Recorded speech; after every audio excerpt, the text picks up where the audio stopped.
Set number है first, 2019 का set number first है। और क्वेश्चन नंबर हम स्टार्ट कर रहे हैं कौन सा, ये क्वेश्चन नंबर होगा हमारा जहां तक कौन सा, क्वेश्चन नंबर 4 होगा। ठीक है, 4 में जो है पहला क्वेश्चन जो दिया है, दूसरा खा क्वेश्चन कि सिद्ध कीजिए कि बेलन के आयतन का दुगना।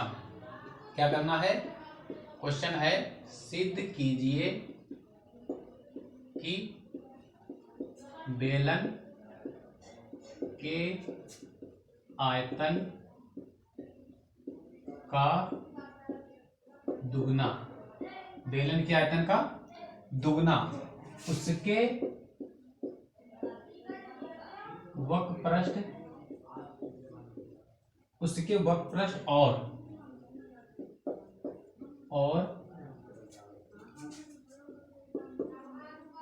आधार की त्रिज्या के गुणनफल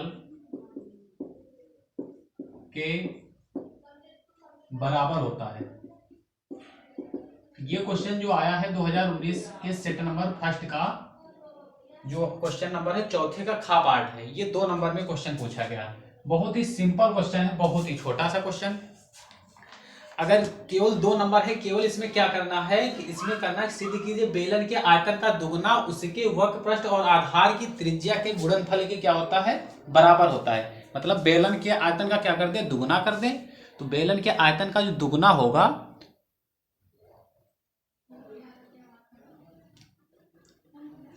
तो ठीक है, बेलन के आयतन का जो दुगना होगा वो उसके आधार की त्रिज्या और उसके बेलन के आयतन उसके वक्रपृष्ठ और आधार की त्रिज्या के गुणनफल के क्या होगा, बराबर होगा। मतलब जो इसका वक्रपृष्ठ होगा, तो चलिए देखते हैं बेलन। बेलन हमारा कैसा होता है, बेलन हमारा ऐसा होता है, ये बेलन हो गया। ठीक है, बेलन की जो ये होती है, ये क्या हो गई, परिध हो गई, आधार की परिध होगी। आधार की परिध कैसी है, वृत्ताकार है। ठीक है, ये हमारा बेलन हो गया। और बेलन में ये क्या होगी, ये अंदर की क्या हो गई, ऊंचाई हो गई। और आधार की परिध, तो यहां से यहां तक जो है हमारी क्या है, रेडियस मतलब त्रिज्या होगी। इतना समझ गए। ये बाहर का जो हो गया, ये क्या हो गया, वक्रपृष्ठ हो गया। अब देखो, और अंदर इसका इसका अंदर जितनी भी चीज आती है वो क्या होता है, ये आयतन हो गया। ठीक है, इसके अंदर कोई भी चीज है तो ये आयतन हो गया। तो अब कह रहा है कि हमको क्या करना है, सिद्ध करना है कि बेलन के आयतन का दुगना उसके वक्रपृष्ठ और आधार की त्रिज्या के गुणनफल के बराबर होता है। तो सबसे पहले यहाँ पे इसका आधार की त्रिज्या और इसका मानेंगे। तो मान लेंगे क्या, माना बेलन की त्रिज्या, माना बेलन की त्रिज्या क्या मान लिया हमने, r मान लिया। ठीक है, बेलन की ऊंचाई हमने क्या मान ली, बेलन की ऊंचाई। तो बेलन की ऊंचाई क्या होगी, हमने क्या मान लिया, h मान लिया। अब देखो, r मात्रक मान लिया, बेलन की ऊंचाई h मात्रक मान लिया। अब देखो बेलन का आयतन, तो बेलन का आयतन क्या होता है, बेलन का आयतन, तो बेलन का आयतन होता है क्या हमारा सूत्र, बेलन का जो आयतन होता है वो होता है बेलन के आधार का क्षेत्रफल ऊंचाई, ऐसे भी कर सकते हैं।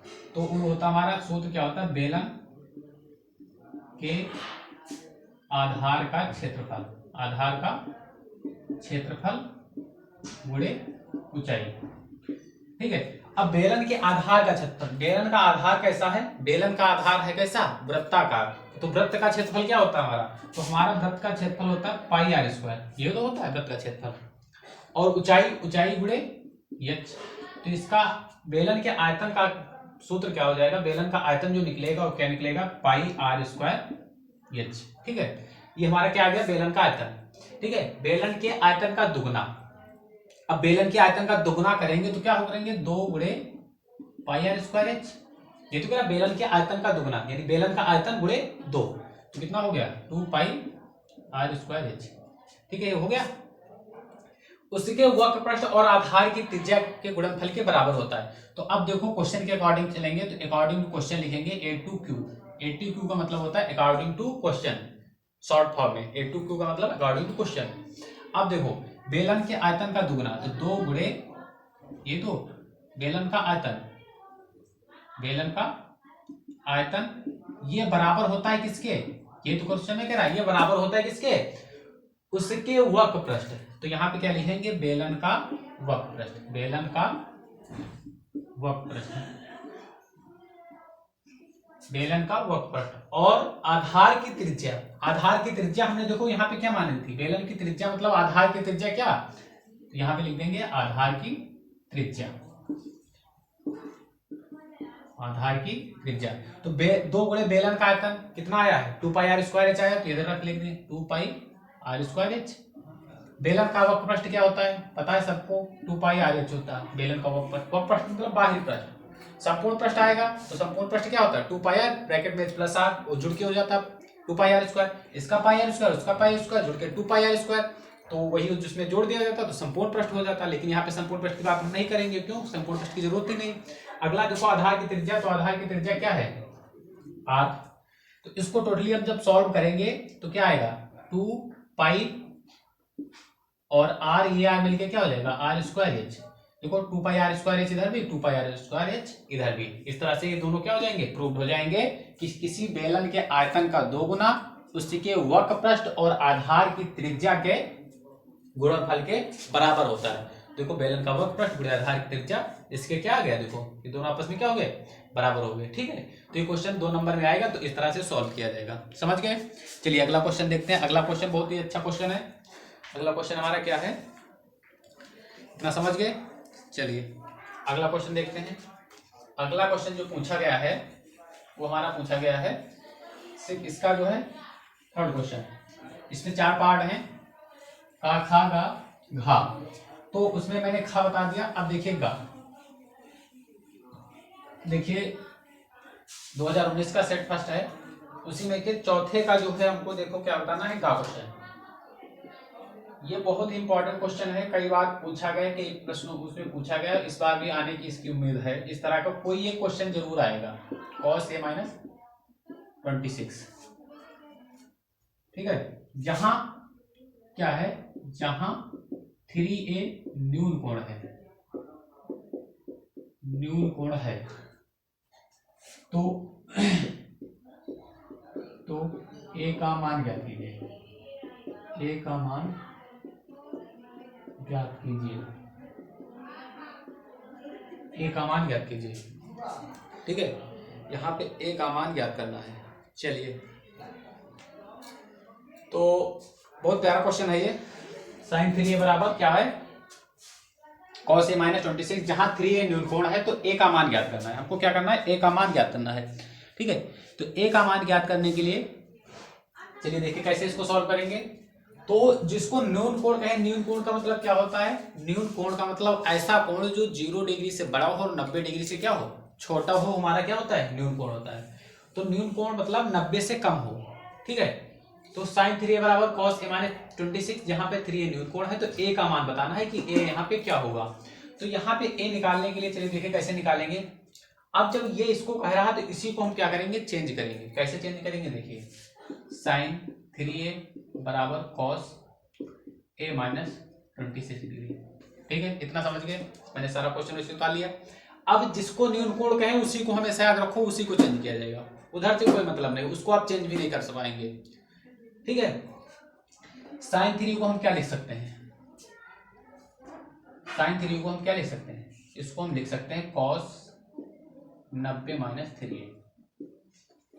sin 90 minus theta, cos 90 minus theta, tan 90 minus theta, ये सारे आपने पढ़े हैं। नहीं पढ़े हैं तो, अगर नहीं पढ़े हैं तो कमेंट कर दिया जाएगा, वहां मैं बता दूंगा।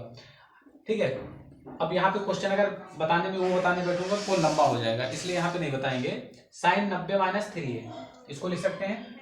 क्यों लिख सकते हैं, देखो sin 90 माइनस थीटा क्या होता है, cos थीटा होता है। तो हमने लिख लिया cos 90 माइनस थीटा, तो क्या आएगा, sin थीटा तो आएगा। थीटा की जगह पे कितना है, 3 है, तो sin 3 ही तो आएगा। ठीक है, फिलहाल समझ लिए इतना। अब आगे देखिए, बराबर क्या, cos a माइनस, ये हो गया, cos से cos कैंसिल करेंगे यहाँ पे, तो cos से cos कैंसिल हो जाएगा।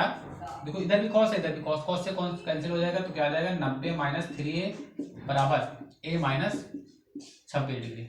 इतना समझिए। अब क्या करते हैं, इतना करने के बाद अगले स्टेप में क्या करते हैं, नंबर एक तरफ ले आते हैं और ए वाले या इस तरह से बी सी कुछ भी हो उनको एक तरफ ले आते हैं। तो यहाँ पे क्या करेंगे 90, 26 को इधर लाएंगे, प्लस का हो जाएगा क्योंकि उधर माइनस का है, ये a प्लस 3 ये हो गया। 90 26 जोड़ेंगे कितना होगा, 116 होगा, ये तो होगा बराबर a और 3a जोड़ेंगे तो कितना होगा 4a। अब हमको a की वैल्यू निकालनी है, तो 4 इसके साथ मल्टीप्लाई में गुणे में, तो इधर किस में आएगा, अपॉन में आएगा, बटे में आएगा। तो a इक्वल टू 116/4 कैंसिल करेंगे, 4 2 जा 8, 11 में लगाएंगे, 4 दूनी 8, 3 बचा 36 हो गया, 4 9 36। तो a बराबर हमारा कितना हो जाएगा 29 डिग्री। ठीक है, तो a हमारा आ जाएगा 29 डिग्री। ठीक है, इस तरह से सॉल्व किया। इस तरह से कोई भी क्वेश्चन हो सकता है, इधर साइन हो सकता है तो इधर कॉस होगा, इधर टैन होगा तो उधर कॉट होगा, इधर कॉसेक होगा तो उधर सेक होगा। इस तरह से कोई भी क्वेश्चन हो जाएगा, प्रोसेस उसकी सेम रहेगी, उसमें कोई भी चेंजिंग नहीं होगा। ठीक है, ये क्वेश्चन समझ गए? समझ गए तो अच्छी बात है। चलिए अगला क्वेश्चन देखते हैं।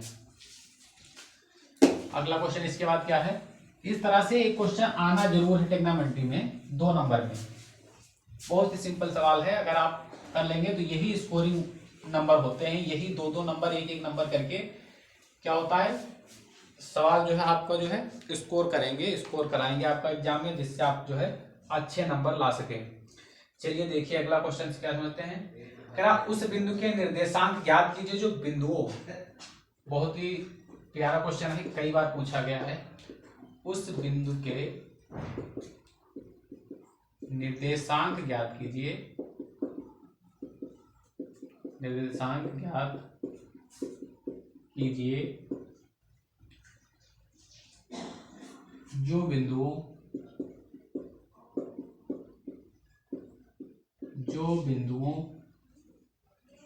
-1, 7 और 4, -3 को मिलाने वाले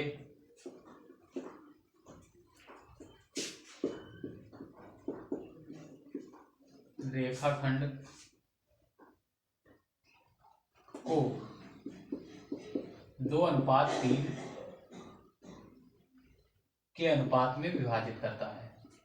ये क्वेश्चन बहुत ही शानदार क्वेश्चन है, बस इसमें एक बात ध्यान रखनी है, 2:3 के अनुपात में विभाजित करता है। अब एक बात ये याद रखनी है कि केवल ये सूत्रों पे सवाल लग रहे हैं, अगर आपको सूत्र नहीं पता है तो आप गणित में कुछ नहीं कर पाएंगे। अगर आप सोच रहे हैं कि हम गणित में 100 में 100 ले आए, तो 100 में 100 उसी के आते हैं जो सारे सूत्रों को क्लियर रखता है। कुछ क्वेश्चन है सारे क्वेश्चनों को कुछ क्वेश्चनों को छोड़ दें, तो कुछ ऐसे ही क्वेश्चन हैं कि अगर आपको सूत्र आते होंगे, अगर फार्मूले आपको पता होंगे, तो आप पेपर का कम से कम 50 से 55 नंबर आप ऐसे कर पाएंगे, अगर आपको फार्मूले आते हैं। अगर फार्मूले नहीं आते हैं तो पेपर में आप जो है कुछ क्वेश्चन को छोड़ दे तो आप कर ही नहीं पाएंगे, एक भी क्वेश्चन नहीं कर पाएंगे अगर आप फार्मूले नहीं आते। सीधी सी बात है, क्योंकि पूरी मैथ्स जो है फार्मूले पे डिपेंड है, फार्मूले पे बेस है। अगर फार्मूले नहीं आते हैं तो आप उसका जो है, अब अगर ये क्वेश्चन कह दिया जाए तो अगर आपको फार्मूले नहीं पता होंगे तो आप इस क्वेश्चन को नहीं कर पाएंगे, सारा काम फार्मूले का है। अब देखो क्वेश्चन क्या है, उस बिंदु के निर्देशांक ज्ञात कीजिए जो बिंदुओं -1, 7 और 4, -3 को मिलाने वाले रेखाखंड को 2:3 के अनुपात में क्या करता है, विभाजित करता है। मान लो जैसे ये रेखाखंड है, इसका एक बिंदु A, इसका क्या हो गया B हो गया, जिसमें बिंदुओं -1, 7, हमने इसको मान लिया 1, 7, उसको मान लिया 4, -1। मान लो यहाँ से अनुपात में विभाजित करता है, किस अनुपात में, 2:3। ये 2 हो गया, ये मान लो 3 हो गया। ठीक है, ये मान लो 3। अब इसके हमको क्या ज्ञात करना है, निर्देशांक ज्ञात करना है। क्या करा, मिलाने वाले रेखाखंड को 2:3 में, मान लो इतना पार्ट 2 हो गया, इतना पार्ट 3 हो गया, 2:3 में हो गया। ठीक है, इसमें तो मिलाने इसके पॉइंट हमको निकालने हैं, पी पॉइंट। अब देखो तो ये इसके मान जो है, पहला मान किसका होगा, x का होगा, दूसरा y का, इस तरह से तो होगा। 2 पॉइंट निकलेंगे, पहला मान x का होता है, दूसरा y का, ये तो होता है। तो अब देखो यहाँ पे जो है मान लेते हैं, ये पहला मान x का, दूसरा y, ये x1 y1 x2 y2। ठीक है, ये मानोगे तो यहाँ पे रखेंगे x1 बराबर कितना, -1। अब देखो हमेशा याद रखो, इस तरह से क्वेश्चन में मान पहले लिख लिया करो। कुछ लोग क्या करते हैं, डायरेक्ट यहाँ से ऐसे करके मान के मन में दिमाग में समझ के करते हैं और उसके बाद कहीं पे अगर जरा सा भी मिस्टेक हो गया क्वेश्चन फिर पूरा आंसर गलत हो गया। तो हमेशा याद रखो कि यहाँ पे क्वेश्चन लिखो, यहाँ पर अपने जो है नंबर्स लिख लो, ठीक। तो x1 बराबर -1 और y1 बराबर कितना 4, ये 7, x2 बराबर 4, y2 बराबर -3। अब जो अनुपात में डिवाइड करता है उसको क्या कर लेते हैं, m1 m2 मान लेंगे। ये हमारा क्या हो जाएगा, m1 बराबर 2 और m2 बराबर 3, ठीक है। तो अनुपात में विभाजित करता है उसका सूत्र क्या होगा, m2 x1 plus m1 x2 अपान में m1 प्लस m2। ये x के लिए हो जाएगा, जो पहला पार्ट x कामा y जैसे होता है, x कामा y, तो पहला निर्देशांक निकलेगा x के लिए, और कामा लगा के लिखो, और चाहे आगे सॉल्व करके चाहे इसको पूरा सॉल्व कर लो, फिर y के लिए दो अलग सॉल्व कर लो, तब यहाँ पे रख दो, ऐसे भी कर सकते हैं, या इसी में साथ में करते चले जाएंगे, जैसे m2 y1 plus m1 y2 अपान में m1 प्लस, ये सॉरी m2 नहीं, यहाँ पे जो है हाँ m2 ही होगा, m2 y1 plus m1 y2, और यही इसी तरह से क्या हो जाएगा m1 प्लस m2, ये रख लिया।